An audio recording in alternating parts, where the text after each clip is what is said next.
मंदिर हमले को लेकर के बात करें तो साफ तौर पर हमले का जो आरोपी पीएसी के जवानों पर जिसने हमला किया, आरोपी मुर्तजा अब एटीएस की गिरफ्त में है। एटीएस तमाम बिंदुओं पर लगातार उससे पूछताछ जारी है और इस पूछताछ में कई अहम खुलासे हो रहे हैं। जी हां, कहां से कहां तक इसका नेटवर्क फैला हुआ था और सबसे बड़ी बात जो उसने सामने आई है, एक चीज जो कही जिस पर अब कहीं ना कहीं जांच का जो दायरा है वो लगातार बढ़ता नजर आ रहा है। साफ तौर पर अहमद मुर्तजा ने कहा है कि जो मुस्लिम समाज है, जो मुस्लिम वर्ग है, वो कहीं ना कहीं सुरक्षित नहीं है, तो ऐसी चीजों का जिक्र किया है। अब ऐसे में बड़ा सवाल यह है कि अब सरकार की किस तरीके से जिम्मेदारी कहीं ना कहीं और बढ़ गई है। यह बात मैं इसलिए भी साफ तौर पर कह रहा हूं कि एक खास वर्ग जिसको लेकर के नाराजगी रहती है, तो अब सरकार जो सबका साथ, सबका विकास और सबका विश्वास की बात करती है, कैसे एक खास वर्ग को यकीन दिला पाएगी। आज की डिबेट में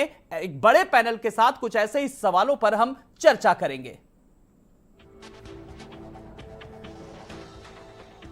तो मुर्तजा का सीरिया कनेक्शन जो अहम लगातार खुलासे हो रहे हैं, जरा ग्राफिक्स के जरिए हम अपने दर्शकों को भी बता रहे हैं। नंबरों के आधार पर 40 लोगों की एक लिस्ट तैयार की गई है। जी हां, आईएसआईएस आतंकियों को पैसे भी ट्रांसफर किए गए हैं। साथ ही साथ नेपाल के बैंकों से सीरिया के खातों में भेजी गई ये रकम और गिरफ्तारी के बाद आरोपी मुर्तजा का जो कबूलनामा है, तो उसमें तमाम सारी चीजें आई हैं। गुस्से में आकर सब कुछ किया और मुस्लिमों के साथ गलत हो रहा है, जो सबसे बड़ी बात निकल करके आई है। सीए और एनआरसी में जो भी कुछ हुआ उसको लेकर भी नाराजगी थी, एक टीस थी साफ तौर पर। और उसने कहा कि मेरे दिमाग में काफी डिप्रेशन था, यानी कि वो अवसाद में था और यहां तक कि मरने मारने के जो वीडियोस था वो भी देखा करता था। ये एटीएस की जो जांच है उसके दौरान तमाम सारे खुलासे हुए।